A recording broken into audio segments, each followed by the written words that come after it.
Welcome to Burnin Daylight Sports with Matt McKinley, Eric Winkler, and Jake Rehnquist. Join us every Tuesday for betting lines, hot takes, and a whole lot of fun. Welcome back. Been a little bit, but baseball's been plugging right along, and it seems like the country has finally taken notice to how bad the Rockies truly are. It took an absolute just I don't even know what the correct term is to call it, but 21-0. I mean, it was more than an ass beating. It was like just shy of an assassination. Like they were dead in the fourth, and then it went on for another hour and a half. It just kept going.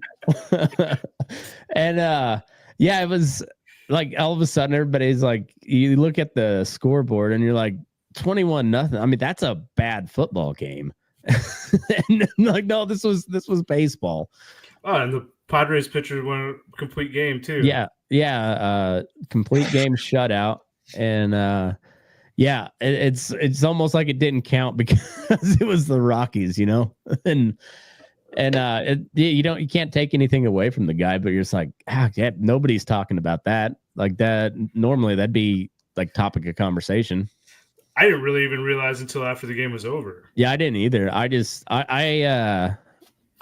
only watched maybe an inning or two of it. I just like kind of popped in to see what the hell was going on and then checked back out. But golly, that was rough. But I was Wilson in the third inning. Okay.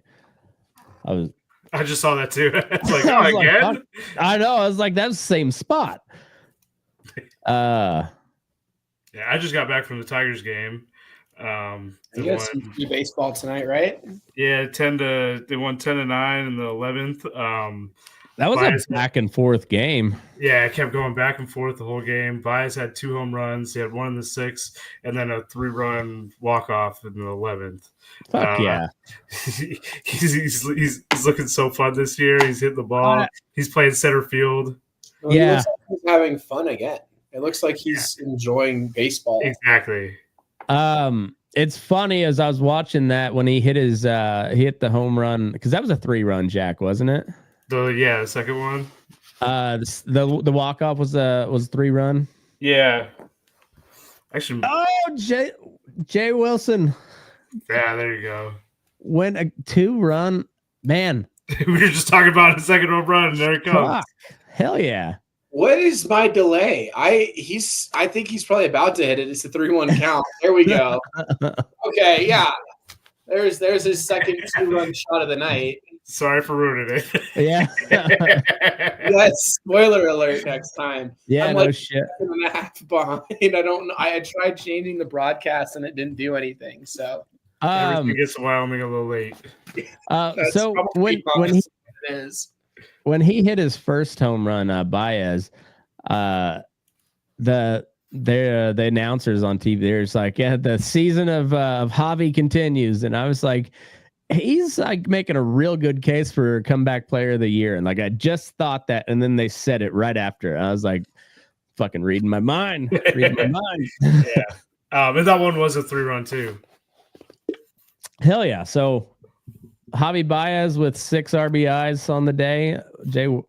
Jacob Wilson with 4, and it's only the 5th. So that kid's that his helmet's bouncing on his head. That kid is so fun to watch. He needs to cut down on the errors. He bobbled one earlier today, but man, he's fun to watch hit. Yeah, the Royals had a couple errors. I think that really cost them the game. That's cost us a couple games recently. We've had some rough errors. Yeah, it's funny. Like it's all home runs and strikeouts, but yeah, good defense. It doesn't really, outside of like the web gym type stuff, you don't really notice it until you have 2 errors and you're like, fuck, that cost us 3 runs right there. I mean, unless you're, a top-notch defender like Nolan was for such a long time. Like, he's still good, he's not quite as good. Machado is still gunning people out from third. Yeah, it's his arm is insane because it looks like it's only gotten stronger, and that's defying physics. I mean, I've seen him like throw people out from the ground. Oh yeah, he had one. He had one the other day. He threw it off of one knee, and it was still one of the hardest throws I've ever seen coming from the corner. Just like, holy shit, man. It does not make sense. I mean, I can throw from my knees as hard as I can, not making accuracy maybe a thing. I could probably throw 70 miles an hour. He's touching 90 off of his knees. Yeah. He's insane. Like, and I get why. I mean, I don't particularly like him as a person. Like, he's just kind of unlikable, but I love to watch him play. Like, he's just so good. I love him as a person. I think it's fun. He kind of grew on me when I was following the Padres last year, but yeah, I get why people don't like him. But I'm able to separate the asshole part away from just being just incredible third baseman. It's insane. Now, I do have a question: prime Machado or prime Puig? Yasiel Puig. I'll take Machado. Yeah. Yeah. Yeah. Puig's fun to watch, but Puig was fun to watch.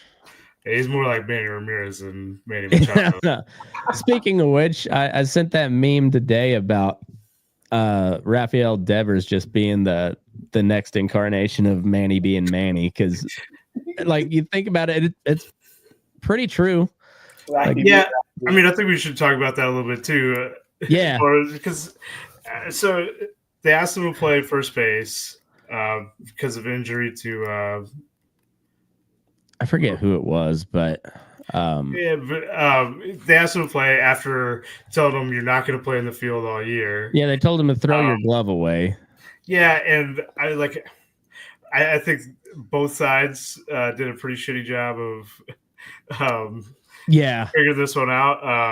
I think also the interpreter probably didn't do a great job of explaining what he was saying. No shit. Because it wasn't. I mean, it was a no, but it wasn't like a no. I'm not going to do it. It's no. Like, I haven't played this position. Right. You can't throw me in there, which is understandable.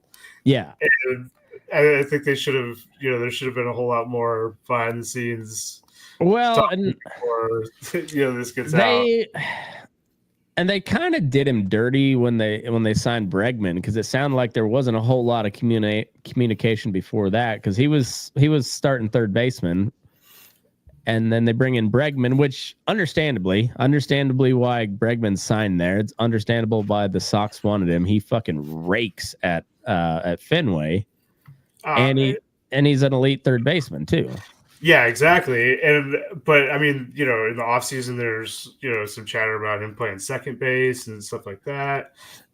Clearly, that was never the idea, because, like, why would you move, like, in Gold Glove third baseman? Yeah.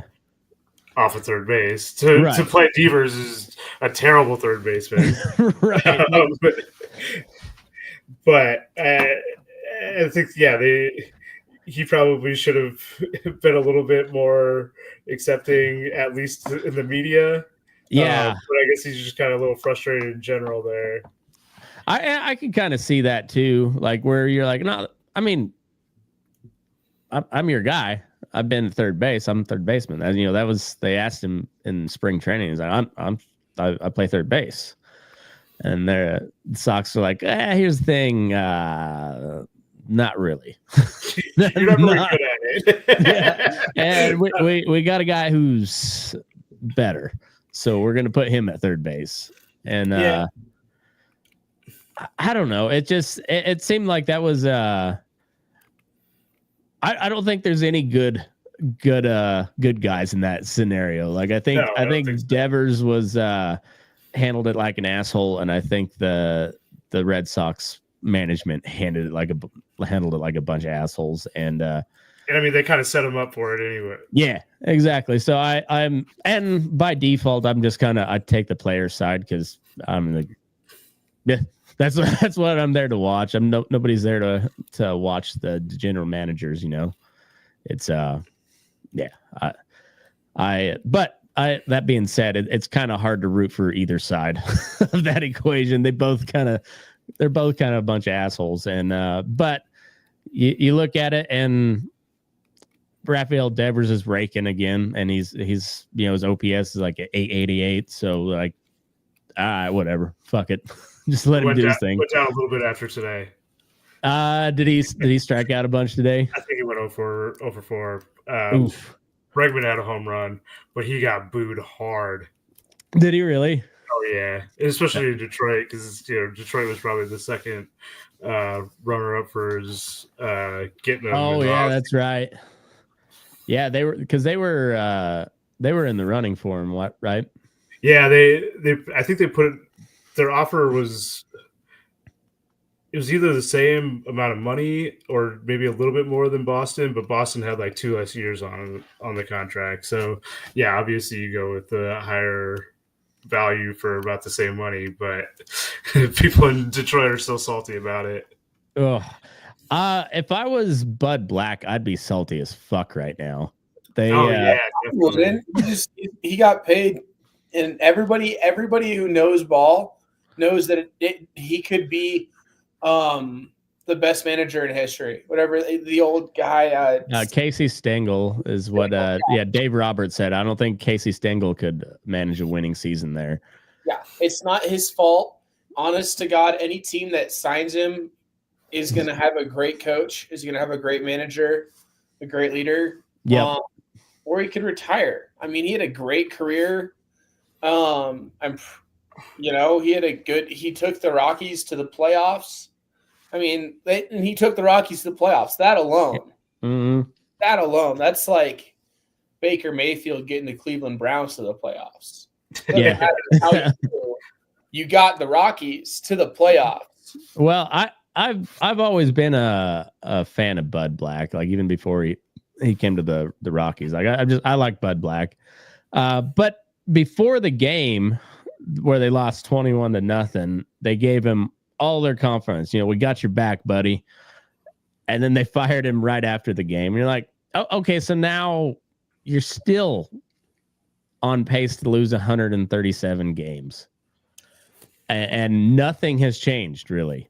Like, didn't matter what Bud Black was doing. Like, you gave him a bunch of mid-tier AAA players. Well, and I don't think this is like a situation where sometimes managers really not getting along. They're not getting along with the team, or like it's clearly the manager's fault.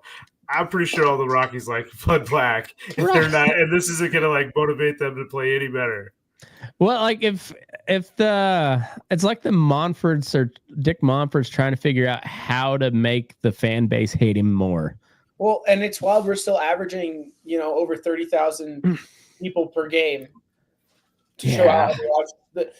People are coming to games just to watch the other teams. Yeah,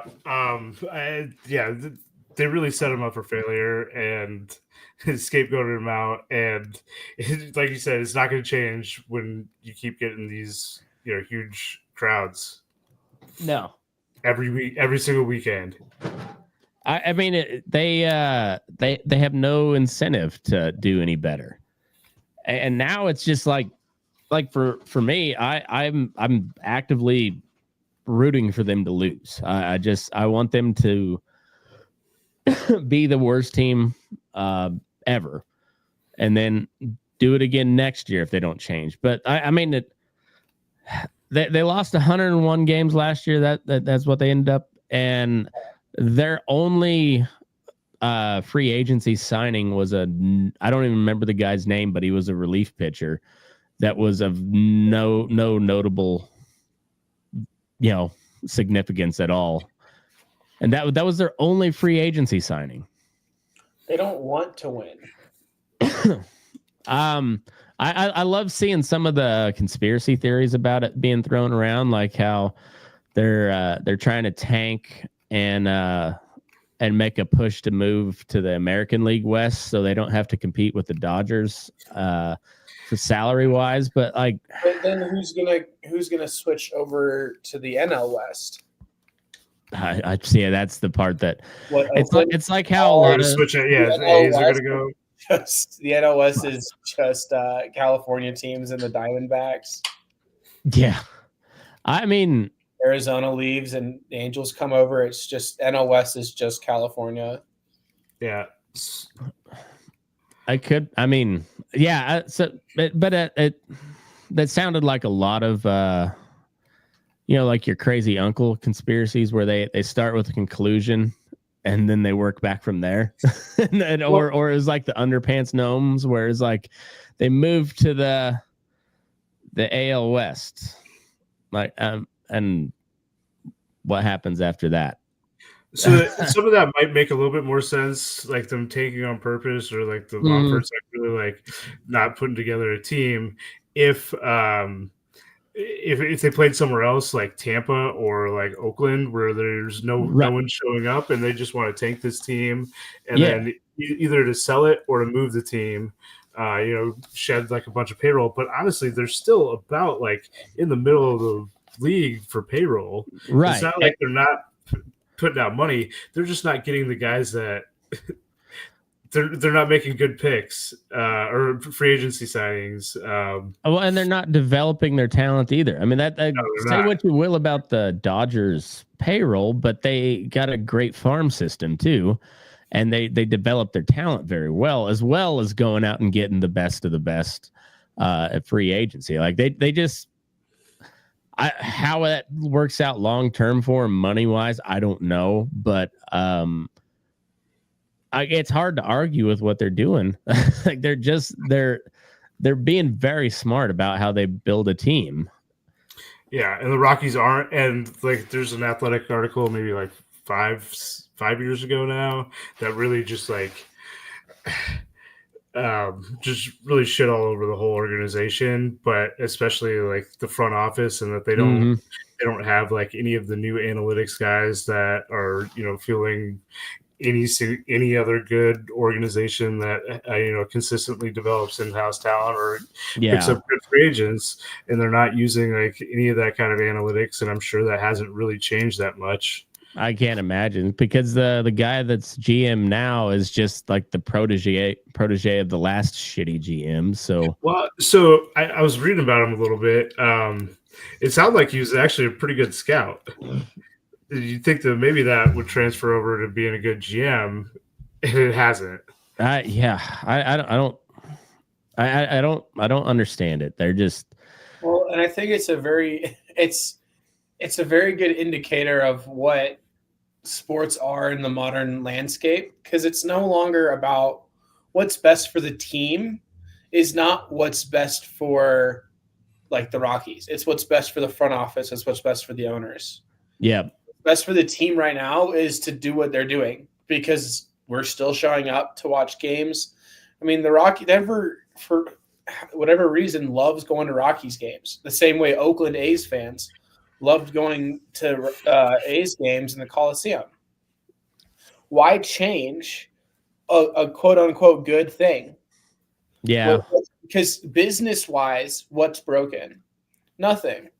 It's just bad business. It's not necessarily bad business, but it's bad sportsmanship, in my personal opinion.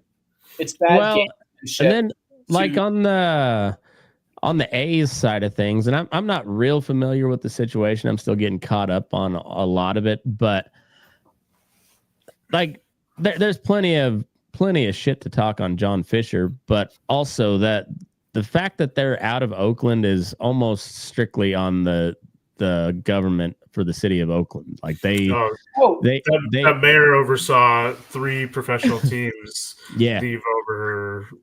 Over the course of like 15 years, something like that. 4 years. 4 years. Yeah. They lost the Warriors, the A's, and the Raiders.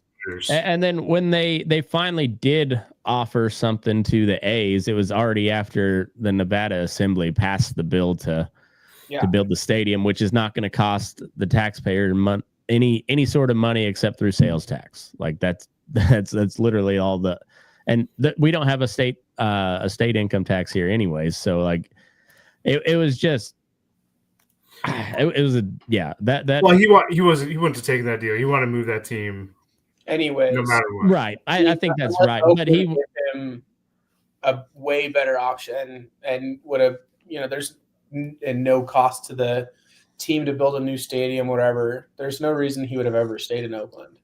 Yeah, I mean, this is straight up the plot to Major League. Pretty much, Major League 2.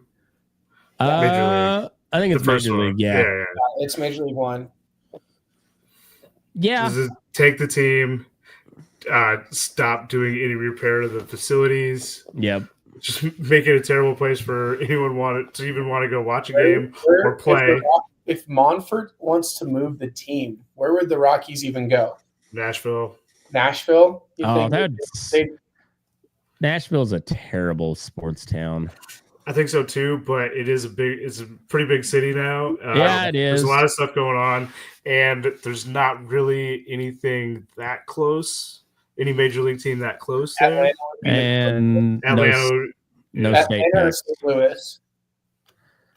No state still pretty tax. far away. No, neither of them are close, but I think it's Atlanta or St. Louis.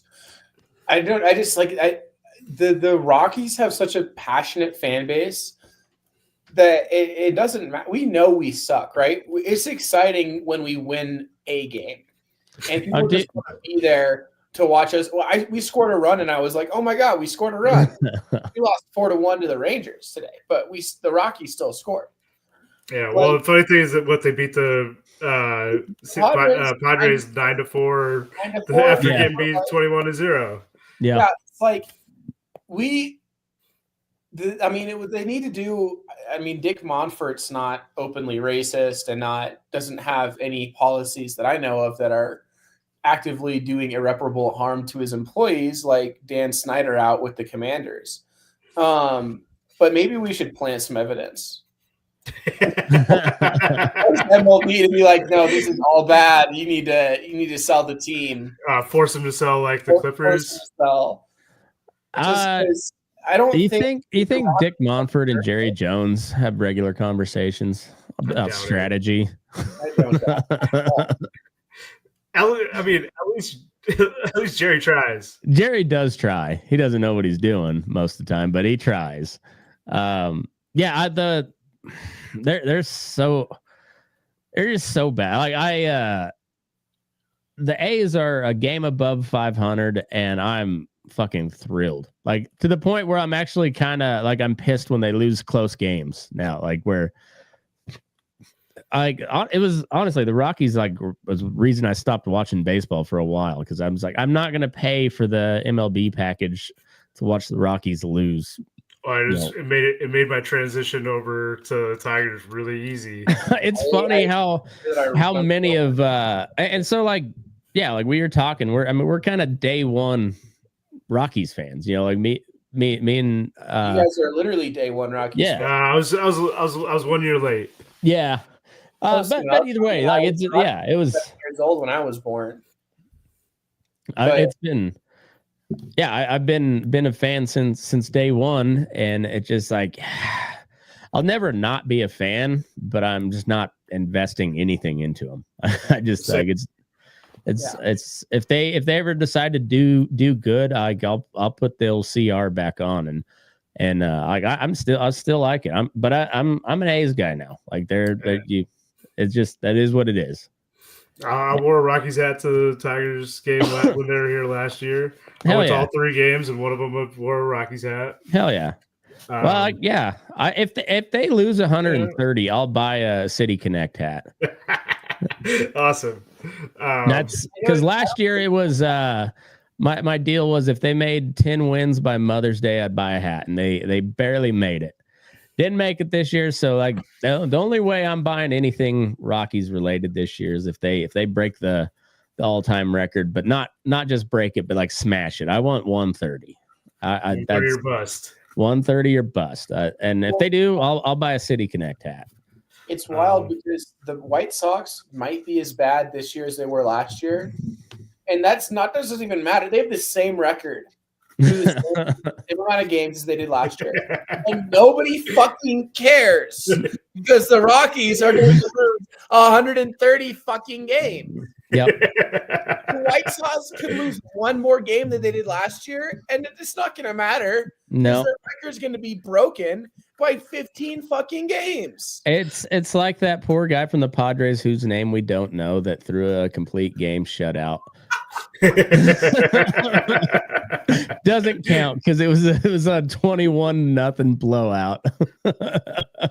Such a perfect game, and it'd be an asterisk. It was against the Rockies.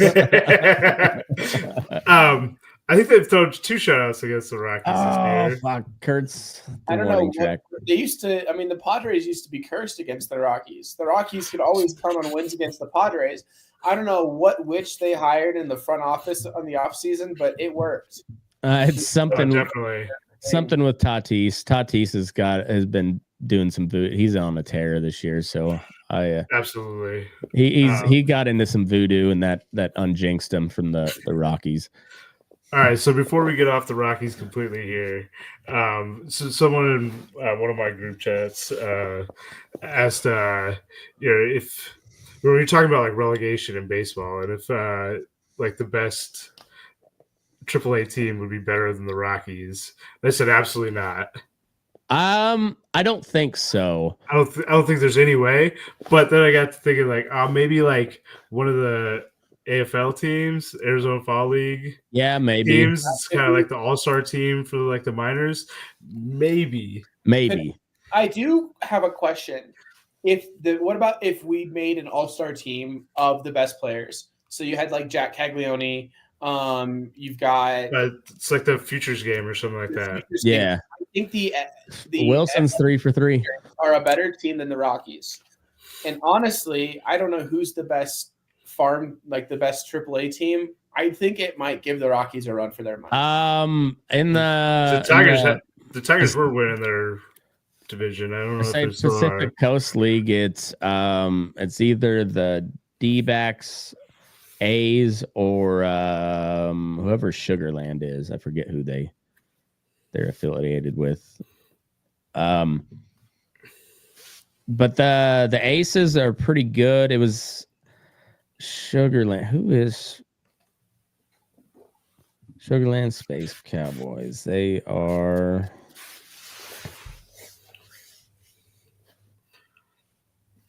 Astros. So last year the Pacific Coast League Championship was between Reno and Sugarland. Vegas was doing pretty well this year. Reno's called up a couple guys this year already, though. So right now it's Dodgers, Astros, Padres. That's in the East. And then Albuquerque is at the bottom. And then, of course, in the West, it's the Vegas, Reno, Sacramento, Tacoma, and then Salt Lake. So it'd be A's, D-backs, Giants, Mariners, and then Angels. On the East side, it's Dodgers, Astros, Padres, Rangers, Rockies. So, Dodgers have a good farm system. Well, they also got one Clayton Kershaw making rehab starts down at Oklahoma City right now. He threw 6 shutout the other day. Yeah, that's just not fair. I know. I kind of hope. I was looking. I was like, man, I would like to see him come to Reno, but the minor leagues, they do like 6-game sets, and so it seems like it's like the way before interleague play was, where you just played the same teams over and over and over again. That's kind of makes sense to just cut down on travel for having so many teams. Yeah, exactly. Jacob Wilson's 3 for 3 tonight. kid's fucking raking. But going back to I don't think, I don't know, maybe the Rockies are that bad. But I still don't think so. I mean, I don't think so either. I don't remember like people posing questions about play. I watched them play, and I'm like, is this the Little League travel team in Wyoming, or is this the Rockies? Genuinely, their defense is laughable.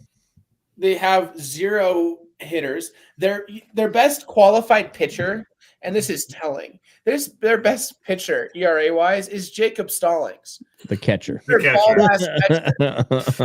He's got a 4.50 ERA, and he is the best pitcher on the Rockies by ERA. Kyle Freeland can't buy a strike. I mean, they're Dollander looked nice that first game, and then plays up to like an 80 ERA now. And it's like the same argument I made about why it was good that the Broncos didn't draft Josh Allen.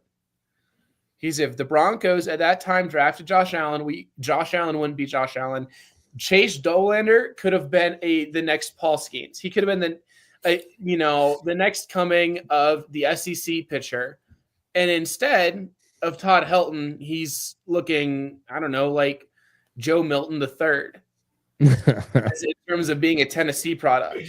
It's like what the Rockies don't do is always the best thing for the Rockies team.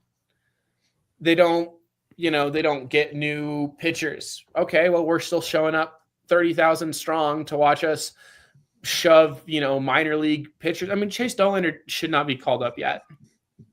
Well, I think he should have been. I don't know. Maybe not the Rockies, but not for the Rockies. But I mean, I don't think he's. Clearly he's not there because he's not doing well. But it made sense to call him up when they did because he's crushing it in AAA. I do wonder how much it affected the Rockies to no longer have a farm system at altitude, because we used to have the Sky Sox in Colorado Springs where pitchers. Albuquerque's pretty high up, isn't it? What's the elevation at?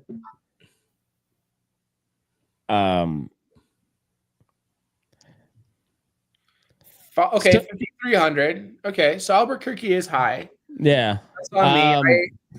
But at the same, is it mattering?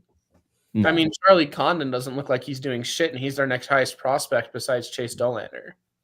See, I don't know. I'm also curious to see, like on the minor league side, what happens when the A's move to Vegas, because that's where their AAA team is. So you don't want your AAA team in the same spot. Ideally, it's kind of especially for the revenue side. Like, I don't know. It doesn't make a whole lot of sense. So you'd think there'd be a reshuffling, and I really hope that the A's move to you have the A's AAA become the Aces in Reno. But knowing my luck, it'll be the Rockies swap Albuquerque for Reno, and then it'll be like Major League. I'll be the dude on the grass in the outfield, just talking all the shit. I don't know. I haven't researched it much either to see how that all works, but has that ever been a thing where you have your AAA affiliate in the same city? I can't think of anyone. Detroit's is about an hour away. See, that's like with the Sky Sox. That was kind of. Yeah, that was just an hour and a half, maybe 45 minutes. Yeah, depending on traffic. Well, like Toledo has its own. Toledo's big enough to have a AAA team. And, yeah. I don't know. That's strange. Maybe have to look into that. Maybe the New York teams before integration, maybe. But I don't. The Mets single A team is in Brooklyn. Yeah. Oh, okay. But that's single A, so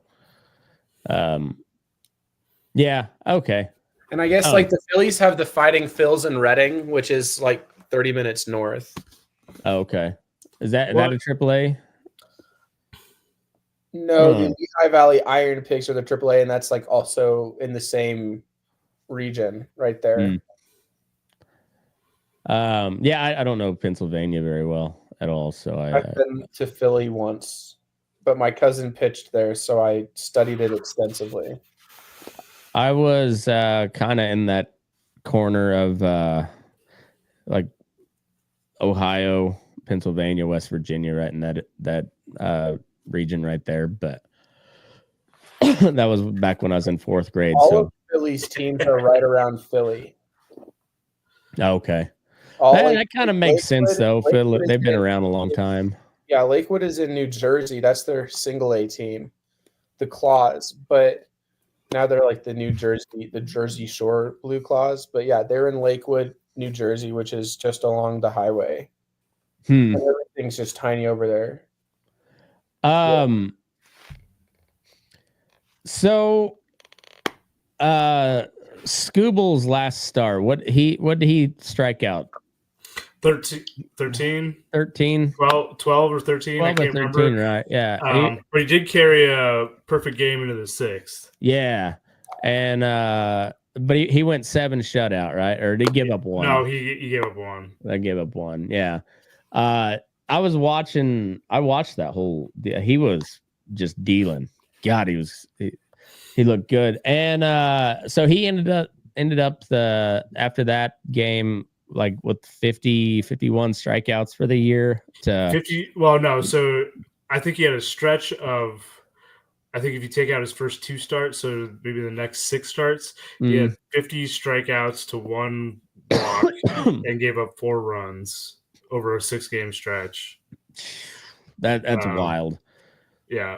He was dealing. And I think after tonight, Jacob Wilson's up to like 55 or 56 hits, something like that. So like he's on pace to have 200 hits this year.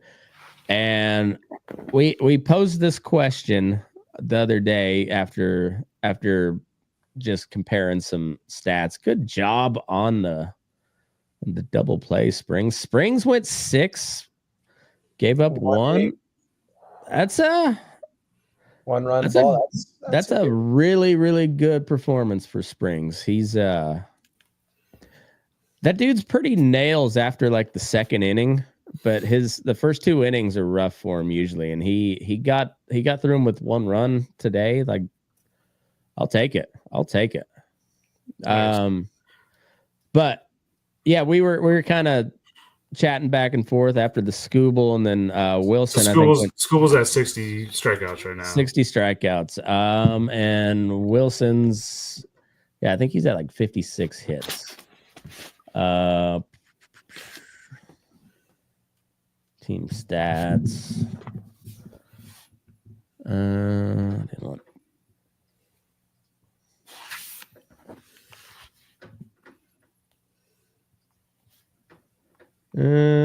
He has 54 plus 3 tonight. So 57. So who ends the season with more? Does Skubal have more strikeouts, or does Wilson have more hits at the end of the season? I mean, obviously, I'm taking Skubal. I think you're probably right. I think so too. I want to say Wilson because I want to see him. I want to see him get like 210, but he's bound to have a slump somewhere in there, and pitchers are not as susceptible to that, especially a guy with Skubal stuff and just a workhorse like he is too. That guy that just chews up the innings. I think Skubal ends up with more strikeouts than Wilson does hits, but I think it's going to be a close race, honestly. All right. Do you want to do a bet here? We could make some kind of concession. I was thinking about that. give you like 10 strikeouts or something. Yeah, we could do like a handicap, and I was thinking about cards, but you've already got the Skubal card, so let's. You want to do hat or jersey? Let's do a hat. Let's do a hat. Okay, sounds that's good. $150. Yeah, That's $45 or less. I think the hat's probably. I think the hat's.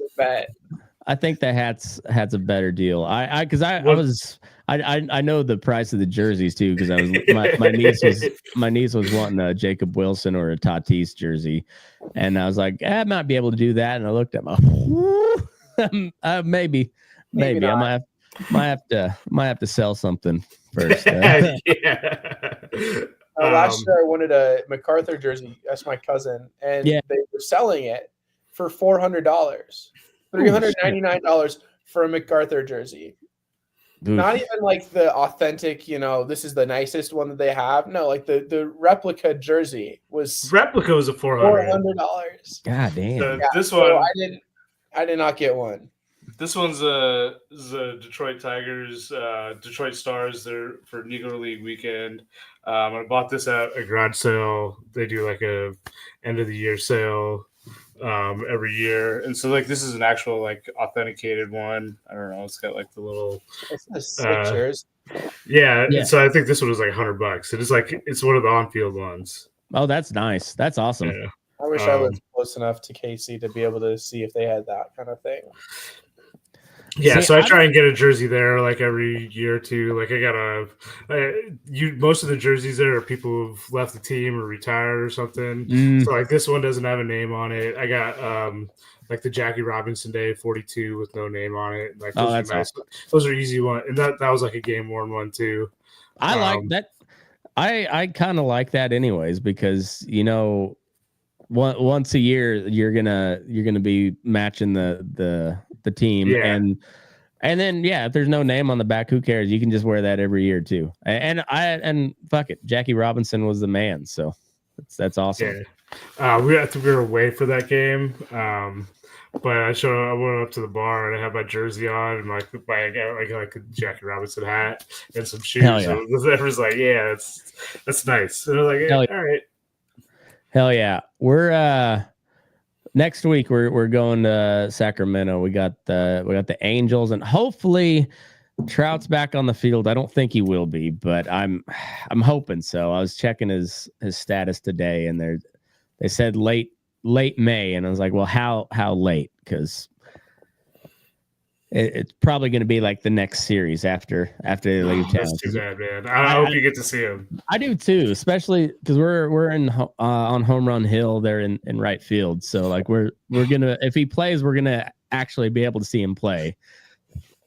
And all right. Then, so are you? Will you bring a glove? Oh yeah. Okay. I'm bringing a glove. Yeah, and all the kids are bringing gloves too. Like it's. Now, if there's a chance for a kid to get a fly ball, but you are also standing up and going for it, are you willing to like stiff arm your own kid into the ground? Oh fuck yeah! I will step all over my kids, especially if it's a Trout home run. Yeah, I will stomp all over anybody's kid. I'll probably give it to my son, but still, I'm gonna just stiff arm kids and spin moves, catch it. Son, here's the fly ball that you could have caught yourself. Yeah. Well, I asked because I go to about 35, 40 games a year. I've had these season tickets for about 12 years now, 10 years, somewhere in there. So at 400, maybe 350, 400 games, I've had 3 balls come at me. And I caught 2 of them. One came at me Sunday, and like it gets above like the building line, and I look up and like I look right in the sun. Oh, that sucks. I lost the ball, and then I saw it about 5 feet in front of me, and like I tried to get a hand on it. Usually I try to catch it over a head, but it kind of just like bounced off my wrist. So like, what the fuck? But if I had a glove, maybe I would have gotten it. Oh, but I can't bring a glove. especially really? in that area. Well, I mean, I can, but like, it's all pop-ups coming back, straight back. Yeah. I sit right behind home plate. It's always pop-ups. Right. So like, great seats. Yeah. Thanks. But yeah, it's always pretty easy, like pop-ups. So like you can catch that without a glove. Yeah. Home run maybe a little bit different. Yeah. Coming a little bit hotter. I always take a game with me to the aces when we usually sit behind third base, but I don't. Those ones are, yeah, like I said, if they come over there, they're pop-ups and they're pretty easy, but they're usually like a couple rows, either like right up front or way back. And so we've had a couple foul balls like that, especially opening day when it was cold and nobody was there. All of the kids that went with us got a ball that day, and that was pretty rad. Yeah, there's so few foul balls that go straight back, and that's the only way I'm getting one. Because I literally sit right behind home plate on the aisle, like down the center. But like there's sections, like a section and a half over, you get them all the time. There used to be this girl, like she's probably high school. She came with a glove every game and like stood on the concourse, and like she'd switch off if it was a righty or lefty. And she'd leave almost every single game with at least a couple balls. That's awesome. I'm really looking forward to it because the A's have a lot of left-handed hitters. And so if it's not a home run, but that whole lawn section wraps around the corner right field. So foul ball, home run, it's all pretty fair game. So we got the A's the Aces. Not the A's have the Angels for too many A franchises there, but the Angels are in town for a 4-game set. We're catching the getaway game, and then the Phillies come. So. If I'm really hoping Trout plays, that'll be cool. But then Harper coming for the next, and hopefully somebody like Wheeler's on the mound. That'd be fucking dope. But but then Harper's a left-handed hitter too. So like, all right, we're in a good spot to catch something cool there. Good, that sounds fun. Yeah, I've been kind of curious as how the attendance is going to be, and like on the camera angles on TV make it look like it's kind of rocking, particularly in that outfield lawn area. But I've seen other videos of people like walking around and they're like, it's kind of whatever, and a lot of away fans. But I think you're going to have that as long as they're there, because it's just kind of a unique situation, and it's a AAA ballpark, so it's like 14,000 capacity, I think is what they have. So I thought maybe just because of the low capacity, it'd sell out a bunch. Like when the Tiger in 21, when the Tiger, there's still COVID restrictions. Yeah. Like those games, I mean, they were sold out. I mean, it wasn't packed, but every ticket got sold, right? But I saw on Twitter yesterday some dude bitching that he bought I think he said he bought 4 or 6 tickets, season tickets to the A's. Yeah. And I guess you have to buy all 3 seasons. Oh, so no you got shit. So you got 3 seasons where he said he dropped like $24,000 on it. And he's mad because he can't sell his. The games that he hasn't gone to, he hasn't even been able to sell all the tickets, or like none of them for even face value. I'm like, well, that's kind of how it goes being a season ticket holder. Yeah, I've been a season ticket holder for a long time, and recently we've been able to trade them in for a different game if we can't go or something like that, and that's nice. But before, we just try and sell them, and if it's a big team that's coming in, especially when Detroit was really bad, we get some money for it, more than we paid. But a lot of games were like, wow, these are usually $60 to $80 a game for us, and we're maybe getting like $20, $30, $40 or something like that. Yeah. Well, it's kind of how it goes when you're not the great team or you don't have like a good fan base, and like it's such a new thing, new area. Like you're not going to immediately get a good fan base, right? It's hard to sell those tickets. So like Sacramento is, I mean, they've had the River Cats there forever. It's the River Cats Stadium, but they've got the Kings. That's the only professional sports franchise. But I mean, California is such a big state too. They got, I mean, they all kinds of professional sports teams, and I think Sacramento would do fine with a major league team, honestly. But and I bet it gets there at some point. But I think your first year, I bet it's you don't have like a bunch of diehard fans that are going to go to a day game in the middle of the week, right?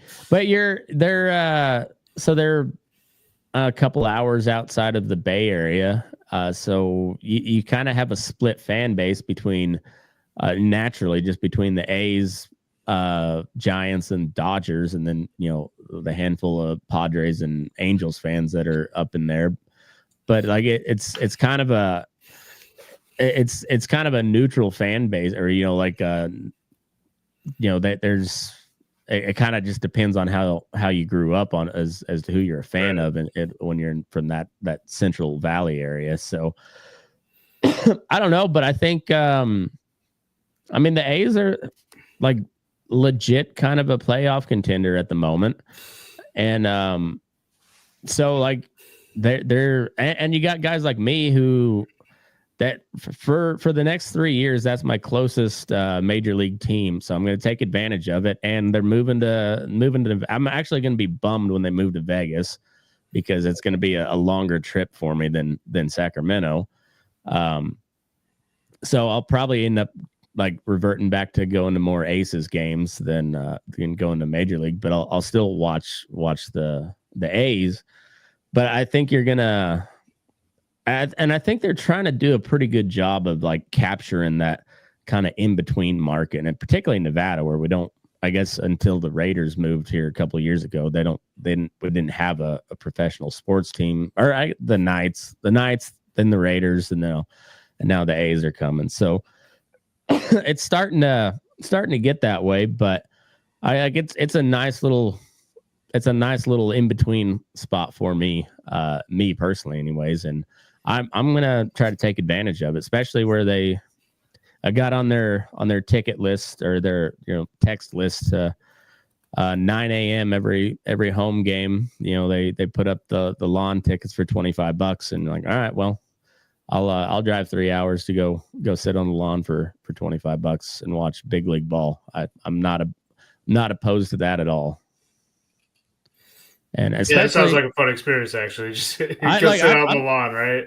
Yeah, I'm looking forward to it. And like I said, if they keep playing like they are, like they're a fun fucking team to watch. Like they got a really, really intriguing lineup. If they could figure out the pitching, and especially at home, like they have not done well in Sacramento yet, but they're the best team in baseball on the road. So if they keep that up, they're going to be good enough to where people are going to come watch them in Sacramento. So, and especially like, I mean, with the Yankees there this weekend, they was packed, and they shouldn't have pitched to Aaron Judge at all. Like just don't throw to give him the Bonds treatment.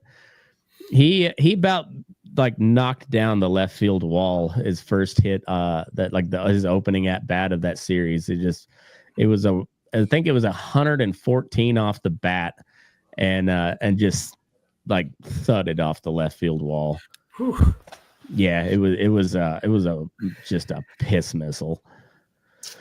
I'm not sure how I feel about the A's having the Las Vegas on their jerseys when they're not even there yet. Well, they say Sacramento.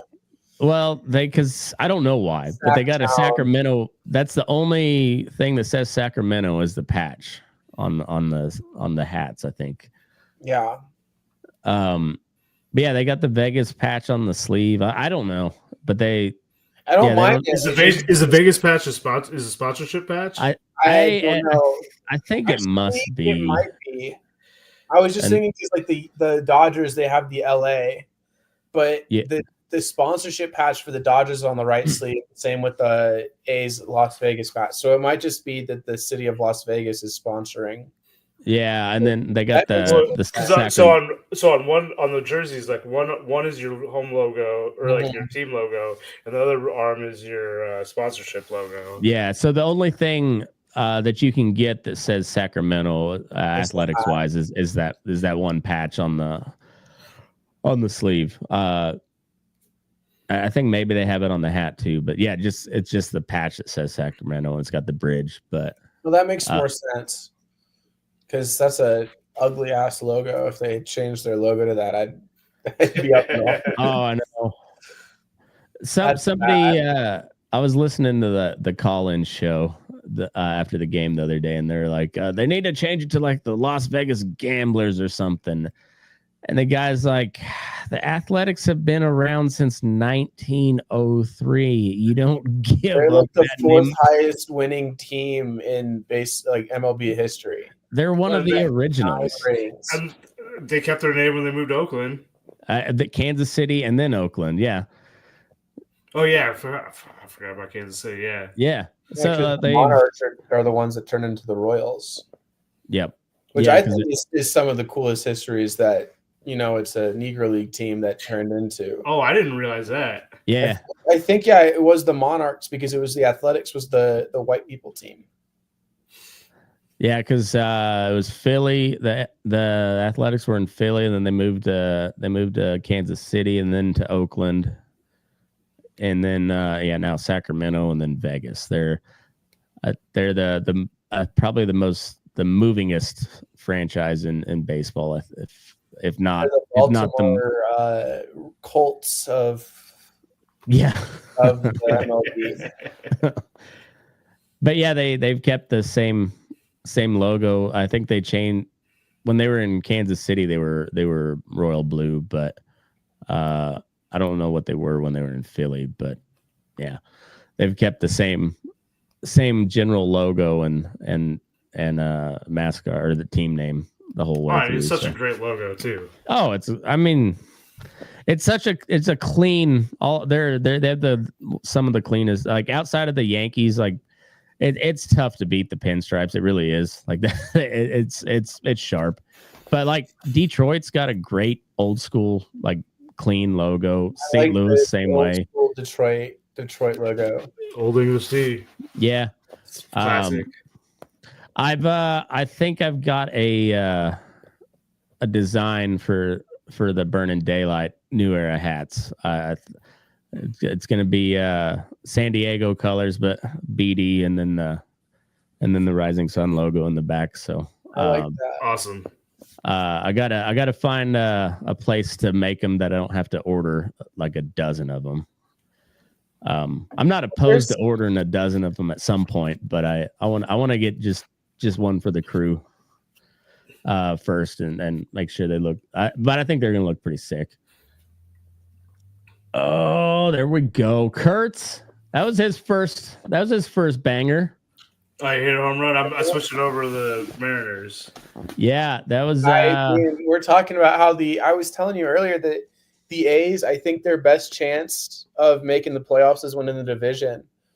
Putting up 9 runs against the Dodgers. Especially after getting curb stomped by the Yankees here this weekend. They are putting on a clinic here against the Dodgers. Well, that was Kurtz's first tank in the big leagues. He's been figuring it out, making some adjustments. But yeah, he finally got it, and it was Oppo too. Oh, nice. Yeah.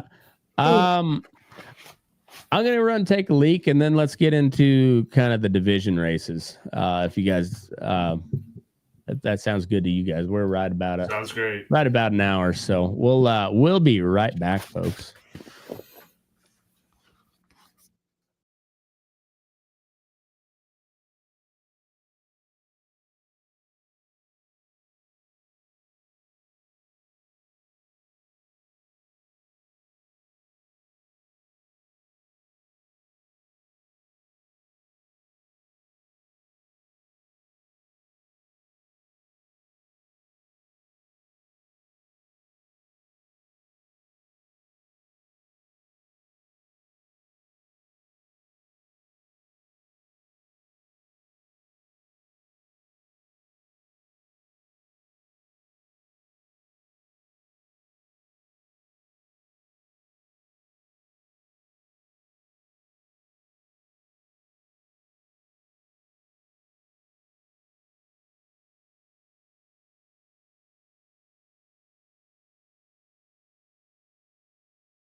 All right. Yeah, Kurtz is he's 2 for 4. And he's having a good night. Yeah, he is. 2 runs and RBI. He's batting 286 with OPS of 744. So I mean, for like he's quietly having a pretty decent start, honestly. Like he was hitting so many jacks in AAA that it seems kind of a letdown. But I mean, well, I almost wonder like if Jack Caglione, when he gets called up, is going to struggle too. Figure it out. Jackson Holiday. Oh yeah, I mean, one of the best players at the AAA level last year could not figure it out at MLB. This year, he looks like he should have been up here all along. Yeah, well, he's still very young. Yeah, well, exactly. Same with Nick Kurtz. I think you give him a chance to develop, and I mean young in terms of like their professional career. Oh, I was sorry. I mean, Jack Holiday's Kurtz what, 21? Yeah, he's 21 now. I think Kurtz is my age, like 24. Yeah, I was thinking, because Kurtz and Caglione I would like to think that 24 is very young. I'd like to. It is. It's relative, though. I'm still young, but absolutely, I think relatively in comparison. Yeah, definitely. All right. So I was about the A's earlier, just with how strong the AL Central is and the AL East. I think the A's are going to have to win their division. Now, I don't honestly think I don't think their Sox are going to make it, but the Yankees and the Tigers right now, I think, are runaways. I mean, Toronto looks like they're keeping up better than we expected them to. Oh well, and then the Rays are still right there. They're not. They're 3 games out of 500. They're doing Rays shit. That's kind of how they always are. Yeah. I mean, Boston's there too. I mean, they're gonna fight at least. I think Boston. I think the Yankees. It's still pretty early to say that they run away with it, but I don't know. Fried's pitching like a madman. Judge is off to like what the greatest start ever for right-handed hitters. Was Barry Bonds a lefty? Yeah. So I set this out to you guys today, but Bonds in 2001 is first at 160 at bats, hit 29 home runs, which is insane. Judge is about at, I think he was at 157 earlier today, and is leading the league at 14 home runs. 14 home runs, yeah. So Bonds was a monster in 2001. Well, and then I guess little side tangent too. They lifted the lifetime bans on Shoeless Joe Jackson and Pete Rose. There's a third one in there too, right? I can't remember. I'm not for sure. I just saw Shoeless Joe and for Shoeless Joe and Pete Rose. That's who I saw. You could be right about that. I can't confirm or deny. Which I think is good. But it and it was I don't know if it was an intentional dig at Bonds, but it said their ban ends when they die, essentially. So that means Bonds probably not getting into the hall till after he's dead, which is kind of a travesty. As big of an asshole as Bonds was, that's the greatest baseball player to ever walk the earth, and I don't think it's a real close second, honestly. So there's 16 players that got removed from the list. Oh, okay. But Rose and Jackson are the two big names. Oh, okay. What about who was the dude the earlier this year that got busted for, or was it last season that he got busted for gambling? No. He got busted with a hormone that only pregnant women produce. I don't know what. I mean, maybe that's like like Bruin strength, but I don't understand what you could possibly be getting out of taking a hormone. You take that to mask the actual stuff you're taking. That makes a lot of sense. I was very curious about what potential benefits there were there. That I was thinking of the guy that got busted for gambling though. Was that the last only one season? I could think of was basketball. I wanted to, there was somebody in base. I think maybe his last season, but it wasn't. Oh, shoot, I can't remember who it was, but he was injured all year, right? Yeah, and he got. I think so. And yeah. But they gave him lifetime ban, and it turns out that if you can pretty much do anything but admit to taking steroids and gamble on baseball. Tuca Pita Marcano, is that who y'all are thinking of? Yeah, I think so. Actually, I think I'm thinking of someone in football, but he was the most recent one. He was banned in 2023. No, he was banned last year for stuff that happened during 2023. Okay. But yeah, he's permanently banned. Huh. All right. Well, back on to division races. So I'm going AL West because that's at the top here. Mariners at 22-18, A's at 21-20, Astros at 21-20 after today, Rangers at 22-21, and the Angels suck. But and honestly, they're not even that bad. They're only 5 games out. And they beat the Padres last night. They were up on the Padres earlier. So I mean, honestly, the AL West is wide open. But that being said, 22 wins where you got 24 in the East, 28. Tigers are fucking The Royals would be second place in the AL East, first place in the AL West, in first or second place in first or second in all of the NL West or NL except for the NL West, where I think they'd be third. Yeah. Which is insane. Yeah. So I'm really pulling for the A's, but they got to figure out something on the pitching side. There, Severino is a dog, but he struggles at home. Sears has been the most solid pitcher so far this year. Sears has been dealing.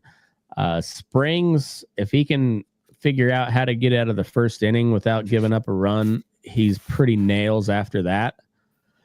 Bedou's got good stuff, but doesn't have the command. The walks catch up to him eventually, and the Rangers looked like world beaters to start with, and then they quit hitting altogether, and then they fired their offensive coordinator or whatever the fuck that is. But they've strung together some wins, but they're still not particularly hitting very well. Astros are the Astros, and yeah, honestly, that the Angels are not out of it. They could go on a run and be right back in the thick of it. So I don't know. The Mariners look like the most complete team in the West so far. That pitching staff is still really good, and they've Edgar Martinez has been a good addition on the coaching staff because they're hitting the ball very well. Crawford had like a 16-game hitting streak at one point. I don't know how far he extended it to, but I think last I saw it was 16-game for the Mariners. But no, what do you guys think on that on the West? I mean, honestly, I'd love to see the Athletics pull it out. The Mariners look really good though, and the look Astros good. Are still there. The Tigers just lost 2 of 3 of the Rangers. So yeah. I mean, it's so hard for me to really say anything here because it's so close. It's so close. And I like record wise, it looks like a pretty mid division, but honestly, I think it's a really good division. Like I don't know that they're. I think the Mariners are the best team in the division right now. If the A's can figure out some stuff on the pitching, they're going to be really tough to beat. And like as being as good as they are on the road, like I don't know. I think it's a good division. I think they're going to beat up on each other though, and I don't know that. I don't know. I don't know that. I think you're right on that, Jordan. I don't know that there's maybe two teams come out of the West, but I mean, maybe the Guardians or the Royals are going to have to fall off. Yeah, right. I agree. Because I think there's probably two out of the East. See, I think so too. I think the East is the most mid division of the American League. Honestly, it's just it's weird to say that. I know it, but I think they're I think they're really top heavy. I think it's Yankees and the Sox, and then the rest of them are. I mean, the Rays and the Blue Jays can make it interesting, I guess, down the stretch, but I don't see either of them making the playoffs. Yeah, Baltimore's been a little bit better, and I don't think there's any way that they make any kind of push. Not with that pitching staff. They're just not built to. Yeah, exactly. Yeah, but the Central is nasty.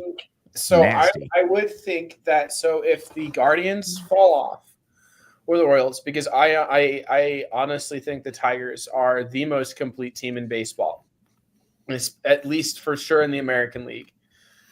The only way that there's another two-team division in the AL, because honestly, what it's looking like is it's going to be the Yankees, the Mariners, or the A's, and then the Tigers, Guardians, and Royals again. Yeah, and I mean, let's not count out the Twins. I know they started out really bad, but they're on a streak. The Twins are above 500. They're on an 8-game win streak, and have been playing really good ball here lately. So, right. And the White Sox are terrible, but they're not like Rockies terrible. They could win one here and there. They're already 14.5 back. Yeah. They're not going to compete, but I could see somebody falling asleep on them and losing a series. You know, I mean, I think they're going to get worse by the trade deadline because because they got Luis Roberts gone. Who's that pitcher they got? Was it Smith? It's like Shane Smith or something like that. I think so. Yeah, they got. I can't remember who is it. Yeah, Smith, but I mean, he's like Garrett Crochet from last year. He's right. Gonna be the big pitcher on the market. I think so too. The White Sox they put up 4 in the 10th inning. Oh, the top of the 10th to beat the Reds. Well, I lost that bet. Thanks, ChatGPT. Yeah, I think there's a very real chance that the Central sends 3 teams to the playoffs. Like very real chance. The Tigers, I think, it's still really early. You know, it's not. We're like a quarter of the way through the season. Yeah, it's still really early, and the Royals are in 3rd place with that 3.5 back. The Twins are only 6 games. I mean, 6 games, but it's the middle of May, and they've been dealing here lately. So, yeah, I think, I think the Central's a lot like the West, with like a step above the West. Like I think clearly a better division, but I think along the same lines where you could shake all those top 4 teams up and you know you could have the Twins winning the division, and you know it's kind of up in the air. I think Tigers are looking like the best team though. They really are. That pitching staff is nasty, and then they're raking too, and like clutch hits. Like they're hitting in clutch situations. What's his Green is on fire. Torkelson's been hitting tanks. Carpenter, yeah, crushes the ball, and I got Javi like really catching fire. Well, and Gleyber Torres has been a really nice addition for you guys. Absolutely. I was a fan of Torres with the Yankees, but I'm way more of a fan of him now that he's with Detroit, because fuck the Yankees. But yeah, like Gleyber Torres has been a really nice addition for the Tigers this year. So yeah, like that's a good team, and you know, when you got Skubal on the mound, like, you just feel invincible. That dude's something else. Absolutely. I will say, I think the Tigers and the Royals have the two best starting rotations in baseball. I think the Dodgers when healthy. Healthy, but right now the Dodgers are not healthy. The Royals have put up like 8 straight plus quality starts from their starting rotation. They've got the second best or the best. I don't know. It's fluctuating, especially with that 10 run loss to the the Sox. But like the best ERA in baseball, the best bullpen in baseball, and the Tigers are I would argue better. The Royals are deep, but the Tigers are deep too. I mean, I think it's 1-2, and then we can talk the Dodgers. And the Dodgers don't need the best fucking. I'd say they were hurt all last year, and they just won the fucking World Series. They just got to be healthy at the right time. They've just got a guy named Kershaw in a rehab stint at AAA. So, his Sasaki went down today. Oh, did he? Yeah. Fuck. I don't know. But it doesn't matter. They just got guys on top of guys on top of guys. Because like we said before, like, not only do they go out and buy the best players, but they draft well and develop, and yeah, they've got their AAA team is atop the Pacific Coast League East. So when we're talking about starting rotations, the Sox have a really good starting rotation. They just don't put up any runs. Yeah. No, they have no run support, except when Garrett Crochet pitched against the Royals, they put up 10. It was insane. They blipped the Royals. I think it was 10. No, the White Sox, not the Red Sox. Oh, the White Sox? Well, the Red Sox do too, but they can't. The White Sox have a good starting rotation. They got, which is weird because they got rid of Garrett Crochet. I know. I don't think that's gonna last, but it's good. They're good right now. But I mean, it's like Skeens. He goes out and deals, and they put up 1 run of support on him for him, and you're just like how long till that guy gets dealt? I mean, it's a few years because he's still got a lot of service or control. They got team control for a while, but yeah, that sucks. That was a bad pick by me, picking the Pirates to win the Central. I was a little too high on Skeens. I'm not. I wasn't too high on Skeens. I was letting my love of Skeens. You got a little high on everybody else. I let that cloud. Skeens and O'Neill Cruz and no one else. Yeah, and I let the love for O'Neill Cruz and Skeens cloud my judgment, because also at the beginning of the season it was like the NL Central just like gross. Yeah, well, it's the same with me, but it's only Green and Ellie De La Cruz on the Reds. That's also not working out. I also just didn't want to pick the Cubs. I knew that the Cubs were the best team in that division. I just did. It's kind of like I don't want to pick the Yankees. That's why I picked the the Orioles, and that was another bad pick. All right, let's go out of order here a little bit and talk about the Central. Yeah, since we're already on them. Yeah, so the Cubs are raking, and then the Cardinals are coming on hot here lately. Okay, I didn't even realize the Cardinals were winning baseball games. Yeah, they're 9-1 in their last 10. They're on a win nine game win streak. Yeah. Because maybe their management does know something.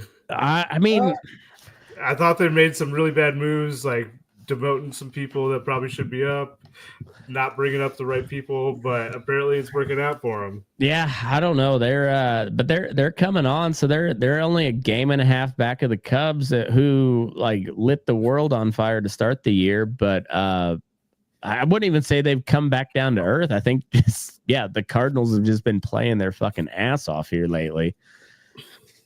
The Reds are 5 games back, but that's a good pitching rotation, and like they're fun to watch at least. Yeah. The Brewers, especially on Hunter Green days. Yeah. Hunter Green's fun to watch. I got to watch him for a couple innings the other day. The Brewers they're a fun little team too. They'll run all over you too if you let them. Like they stole like 8 bases against the A's in 1 inning.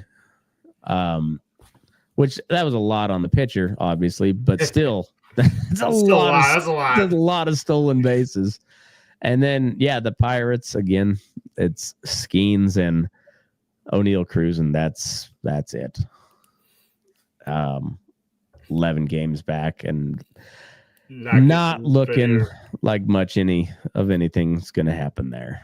Even Skeens looks not great in the last couple starts. I know I remember on his opening day start, I said his command was not like, his stuff was still really good, but his command was not there, and it didn't matter because his stuff was that good. But the more times guys see you, the more tape they have on you, like that's going to catch up to you at some point, even if you do have elite stuff. It's just it's the big league, so the guys will figure it out. And there's never been a better time for a guy to figure out a pitcher like Skeens, because I was listening to somebody the other day, and they're like, you can just put a VR headset on and take 40 at bats from the guy that you're facing that day before lunch. Well, and they can, with these like multi-axis pitching machines, they can dial up that pitch too. Mm-hmm. Yeah, it's wild. It's Skeens has got I wouldn't say there's anything wrong with him, but his command hasn't been there this year, and he's not getting any help. That's the worst part of it. Is like if they were putting 3 or 4 runs up in support, sure, you can miss a spot here and there. Doesn't matter, but when they're putting up 1, maybe 2 runs of support for you, like, fuck, you have to be perfect, and you can't be perfect every time. I don't see the Cubs relinquishing the division, honestly. I don't think so either. I hope they do. I'd love to see the Reds or the Cardinals or even the Brewers overtake the Cubs, but that's a good team. Like they look pretty good. So I don't see that changing. I hope so, because fuck Rob. But fuck Rob. But other than that, no, that Pete Grow Armstrong has been a stud. Chris Tucker is doing what they traded for him to do. Like he's just doing his thing, and they're Imanaga's been nails. That's a good team. It's a good team they got in the Cubs. The East, outside of the Mets, nobody's really been. Well, I guess the Mets and the Braves, because the Braves started off so shitty. Well, they just got back to 500. They won tonight. Yeah, so they're game over 500 now. The Mets are still dealing. That's a really good team too. Like that, I think we all kind of slept on the Mets being that good in the offseason. Well, I mean, you kind of always do, just because the Mets are going to Met, and exactly. I know they went pretty deep in the playoffs, but they always kind of blow it. But that's a really good team. They added Soto. Soto's he started out, I mean, not great as far as Soto standards, but he's raking right now. Yeah. And then, like Alonso was lit the world on fire. He's kind of come back down to earth a little bit, but he's still fucking raking. Lindor's starting to catch on. That's a good team. And they've had, I think the best starting pitchers in the National League this year. So, it's a good team. The Phillies have not been talked about at all from what I can. Not really, but they're a good team. Yeah, they're a really good team. 24-17. I think they're one of those teams where like they kind of needs to happen now. They like if it doesn't happen now, I don't know that it will, because that team's about to not implode, but just disperse at some point, because that's kind of how it works. They're gonna have to make some big signings or big choices coming up soon. The Braves are kind of in that situation too, aren't they? What's their last 10? No, the Braves are locked up forever. Okay. So 7-3. They're coming back. Yeah. And Acuna just made a rehab start. Oh, did he? Cool. And Strider's supposed to be, or did he already come back? I know he came back for the first time and then he went back on the IL. But I think he's either like close. He's either on a rehab start or getting really close to a rehab assignment. So, or maybe he doesn't need a rehab assignment. I can't remember for sure, but it sounds like he's close to coming back, which is, I mean, that's good for baseball in general, but especially good for the Braves. That dude's what's his Schwellenbacher's just like it up. Schwellenbach's been great. They got another pitcher that's really doing great too. Chris Sales turned it around here last couple starts. He changed some of his mechanics and he's been dealing. Smith Shaver's been okay. That's the one I was thinking of. Yeah, he's been pretty good. And they got Ozuna, Michael Harris, Austin Riley. Then with Acuna coming back, the Braves are going to be fine. So that top three in the NL East, I mean, shake those dice up and it could come out either three of them at the end of the season. So that's nothing much to say about the Nationals. No, and the Marlins have been better than I thought, but they're about to where about what I'd expect out of them. I think the only thing to say about the Nationals is James Wood is hitting the cover off the ball. He's a hit another home run today. What's he at now? Like 15, something like that? No, he's not that high, but he's close. That's the only thing really to say about the Nationals. They Stour for the Marlins is a stud. What's Alcantara's gonna like? He a lot of hype behind him, but he has not really been good this year. I mean, hype. He's getting into Cy Young. Yeah. But he's rocking like a 5.6 ERA right now. Yeah, he hasn't been good to start the year, and but pretty well everybody expects him to be dealt at the trade deadline. So, and then then the Marlins are, they're not going to be good. And then NL West. I'm hoping that the Rockies' chances of not winning another game. I'm hoping for it. We might hit that 130 mark by the All-Star break. I don't think that's possible, but I wish. You're starting to not quite possible, but if you start losing by 10, does that count as 2 losses a game? That's the only way we're going to do it. Maybe it should. It should. The A's put up 11. Yep. That was pretty impressive. What was they're interviewing Wilson right now. He went 4 for 5. No, 4 for 5, 2 runs, 4 RBIs. God damn, dude. He's hitting 363 with a 902 OPS after tonight. Let's go. Fuck yeah. I think he's kind of runaway favorite for AL MVP. But Kurtz hit a tank. He went 2 for 5, 2 runs and RBI, 1 strikeout, 281 and a 732 OPS. He finds that power. Let's go. Rooker's been hitting the ball well. Blade got hot for a minute. He's kind of cooled off. Butler's been struggling here lately. I don't know, man. That's a good lineup, though. Like, that's a really good lineup. They got to figure out something on the pitching. They are the tale of two bullpens. Like, their high leverage guys have been nails for the most part, and then everyone else has been garbage, like just absolute garbage.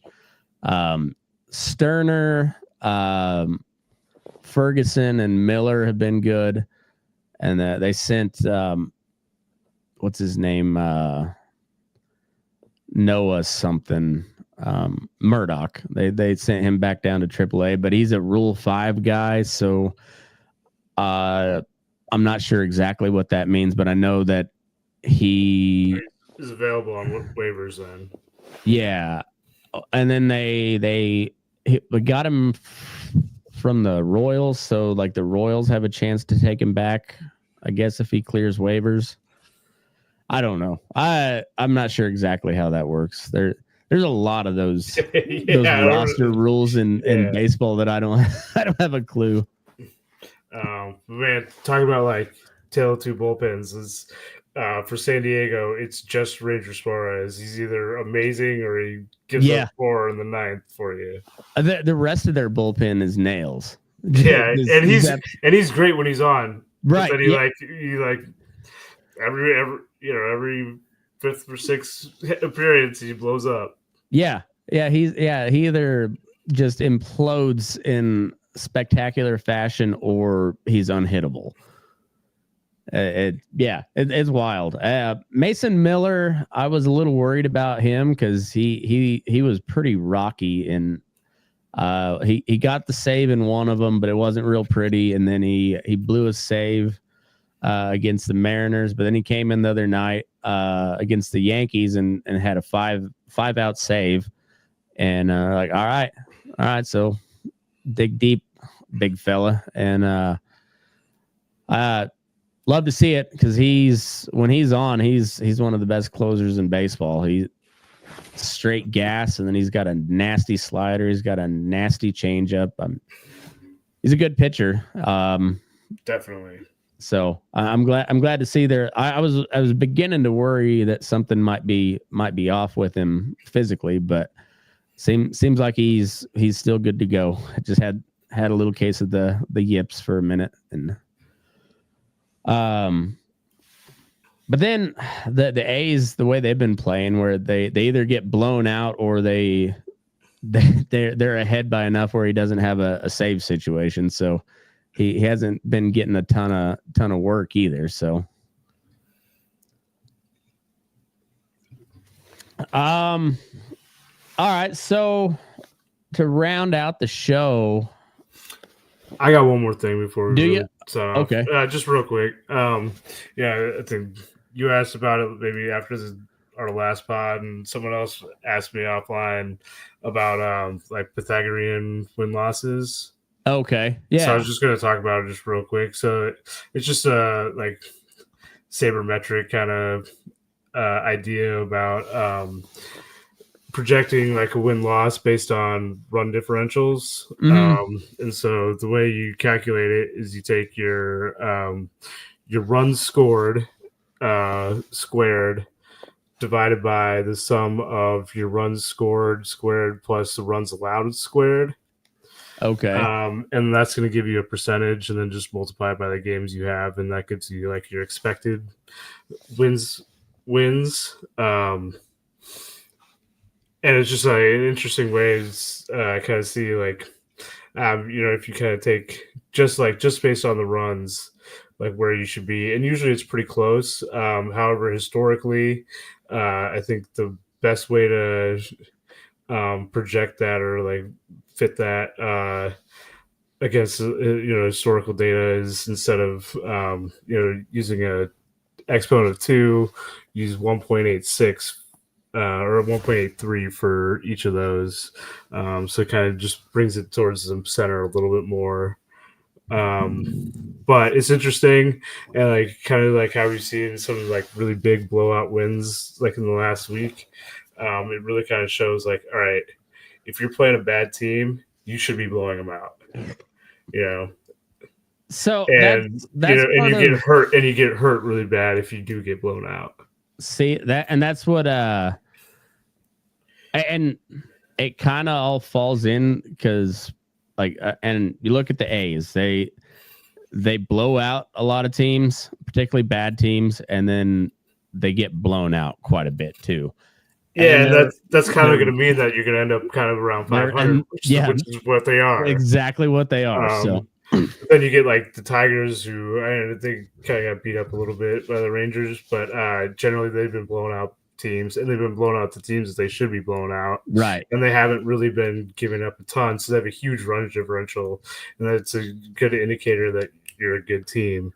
And kind of like what Jordan was saying earlier about the Rockies being kind of kryptonite for the Padres is like, yeah, they probably weren't quite as good because they're getting beat by like bad teams, or they're getting beat badly by some bad teams. Yeah. And this year you're seeing them where you really do think that the Padres is a really good team, and they're blowing up bad teams or teams that they're a little bit better than, and they're keeping it close to teams that are closer to their talent.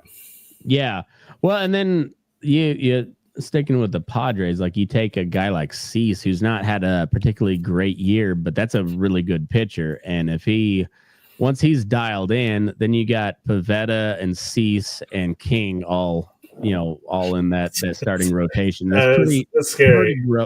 Yeah. Plus that bullpen, and Suarez is kind of a not exactly a coin flip. He's more of a dice roll than a coin flip, but yeah. So they're a legit good team. Speaking of good, let me pull up my Chat GPT bets for the day. I'm up money, but it's not by much. So I think looks like we did a little better than 500.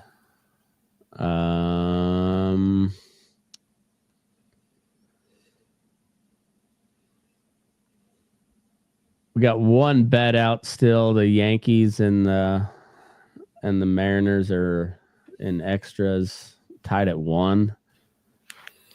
That's a hell of a. So it was Fried and Wu on the day. And they're in the 11th, bottom of the 11th. All right, that's wild. They went the 10th inning and nobody gave up a run. I got that game on right now. All right, so I lost.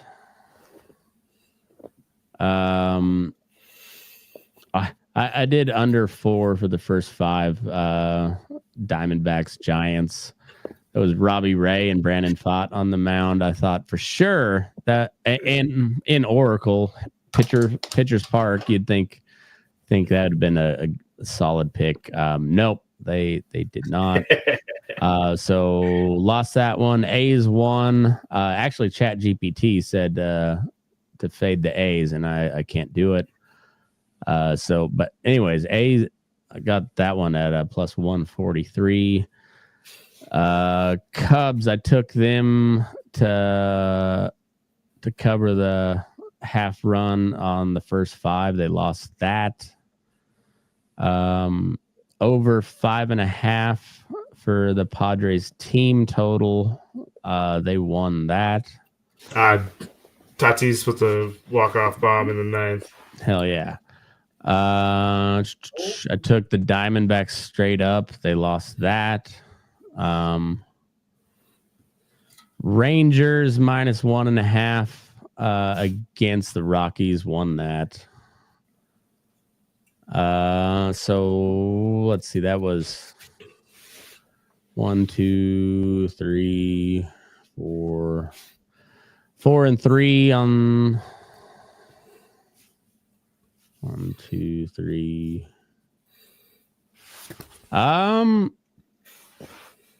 So that was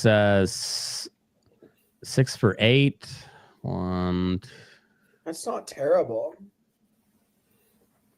7 for 10, 70% on if you exclude the big parlay, because I also just parlayed all their picks into one big parlay.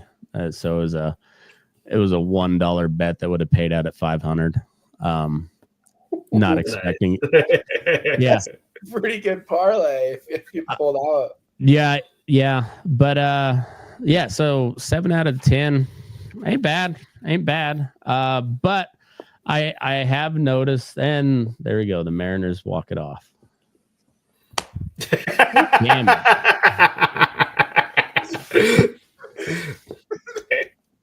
And finally, why am I a whole second behind? Oh, you're way behind. You're way more than that. Yeah, at least I'm like, okay, I'm watching this game. Okay, let's see if he gets it.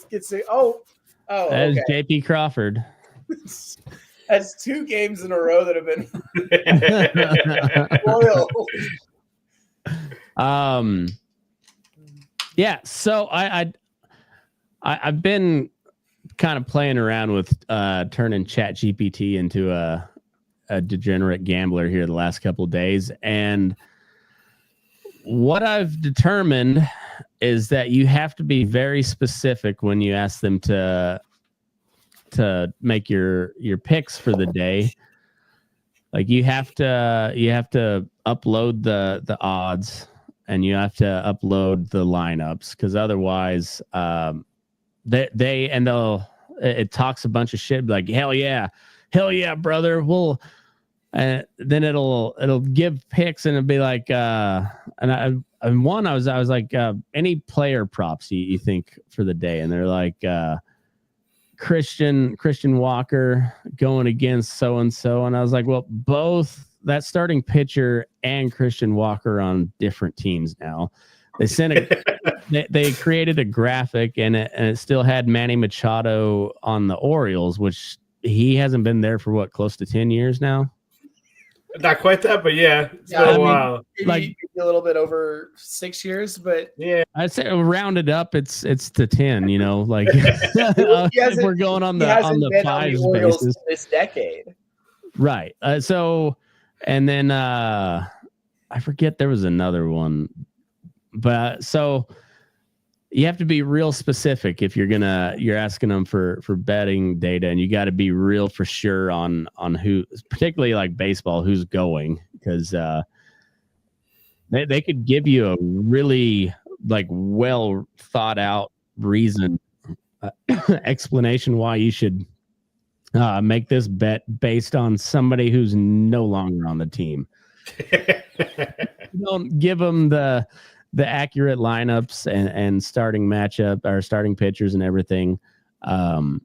It's a very much a crapshoot. But if you're specific like that, and it takes a little time, they go back and look at, I mean, all the nerdy baseball shit that we love. And I told him specifically to cross-reference baseballreference.com and Fangraphs, and I'm going to add Baseball Savant on there as well. Gotta get that pitching data. Yeah. So I don't know. Like I made a little bit of money on it today, so I'm going to roll the dice again tomorrow, and I'm just, as long as it's right about that area, as long as I'm not losing money every day, I'm I'm gonna give it a shot, see what it does, and I'll post what ChatGPT says on Burnin Daylight Sports on Instagram, so you can check it out. And let me find before we get off here real quick, because they had a really good rundown of of the Rockies Rangers matchup, and I didn't have much to argue with. I was like, yeah, that's a solid rundown.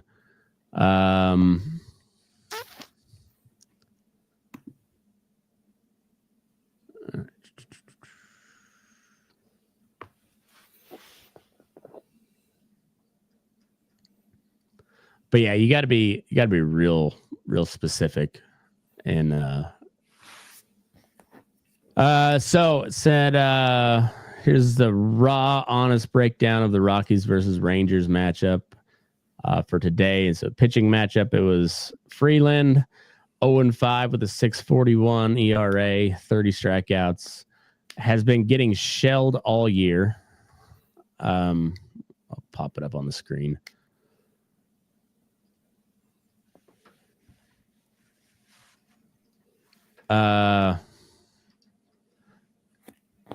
Been shelled all year. Nothing in his numbers suggests a turnaround is coming. Lefty with mediocre stuff and facing a lineup full of righties.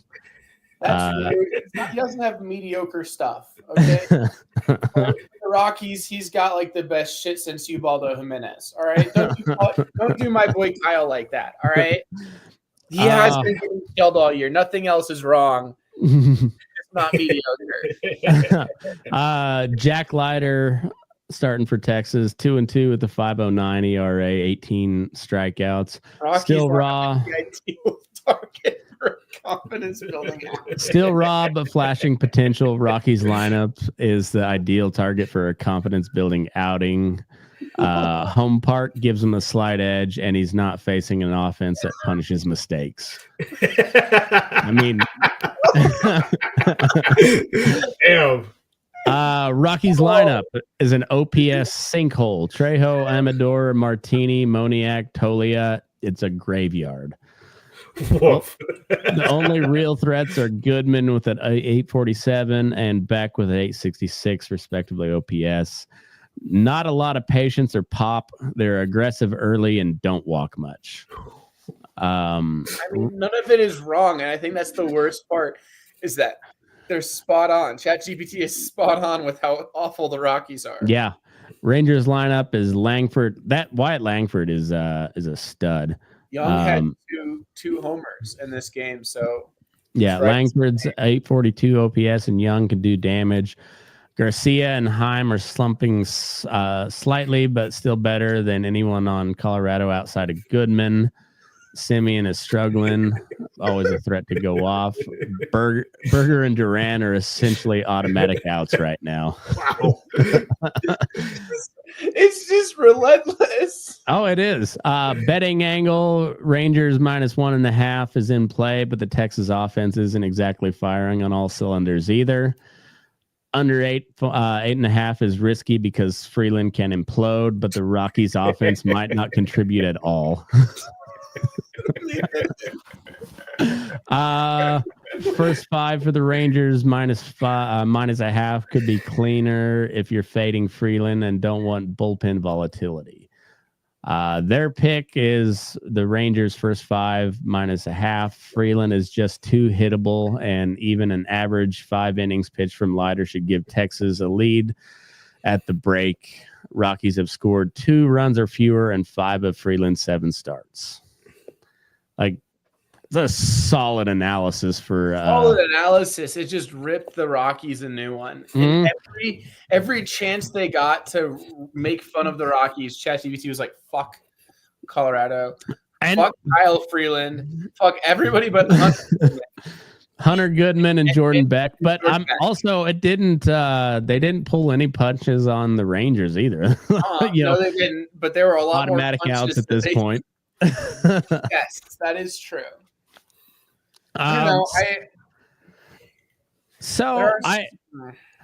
I think it could be a good tool, but we'll the verdict's still out on that. You also kind of got to do a little extra work, because even this is how you know artificial intelligence is American, because it's lazy as fuck. if you don't make it do the work, it doesn't do the work.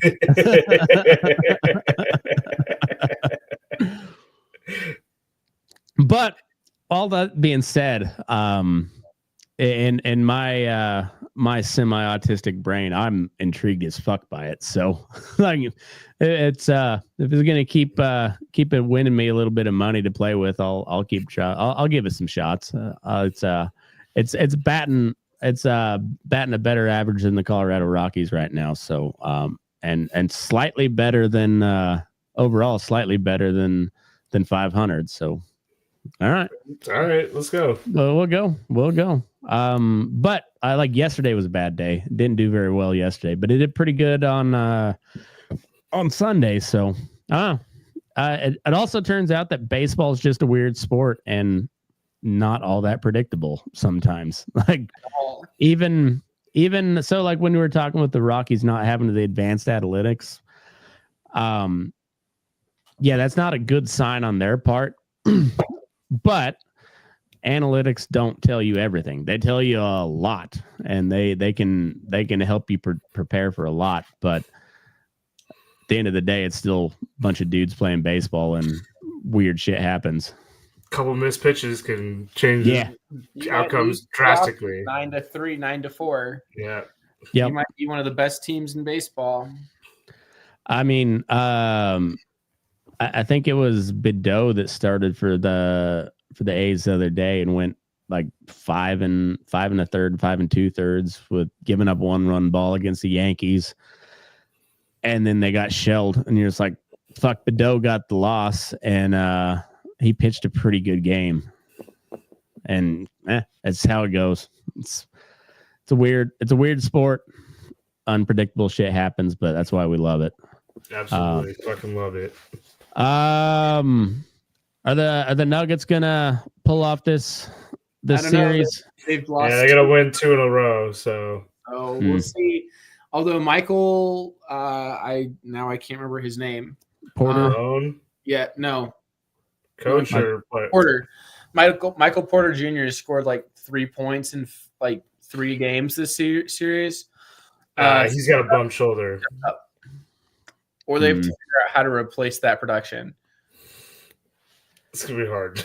Yeah. But, I mean, we have a chance. I mean, honestly, I do think we're a better team.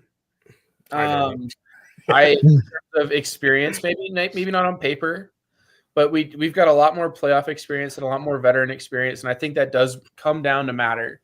I think the best player on the planet. I think what we got to do, the Nuggets just have to win the next game. And then they can focus on the game after that. But the next game is all that matters. Well, if they beat OKC, if they lose, they're out. Right. But if they win this series, like, is there anybody gonna beat them? No, they gotta. This is by far the hardest game that they're gonna. I haven't watched a single game all season, but from what I've heard, Oklahoma City is like on paper the most, like by far the most talented, but. Oh yeah, absolutely. So, all right, well, let's go Nugs. I'm Denver. I mean, football doesn't start for a while, so Denver's got to have some, and the Avs are out of the playoffs, so Denver's got to have some excitement because the Avs have not won a Game 7 since 2003. So is that right? Yeah. They like Game 7s are their kryptonite. Because they were up like 3-2 on the Wild a couple years ago and lost Game 6 and 7. I don't know. They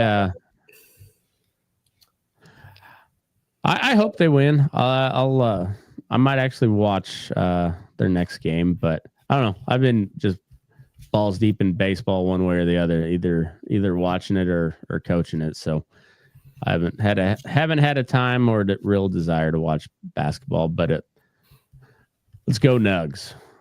And Bud Black wasn't the problem for the Rocky Mountain Schnide. I hope he gets a great job somewhere else and immediately takes them to the fucking World Series. That'd be dope. Be nice. Have him be the third base coach for the Royals. I like that. I mean, he played for the Royals. All right, fair enough. No, but Bud Black's a good man. He didn't deserve what he was put in charge of. I mean, granted he signed up for it, but there's no way he knew it was going to be that bad. there's no way he knew it was going to be that bad. I don't fault Bud Black. Bud Black's a good manager. So all right, you guys got anything else? That's it for me. All right. Thanks everybody for tuning in. Make sure you go like, subscribe, all that happy horse shit. Burnin Daylight Sports on all the platforms, and move your ass. We're burning daylight.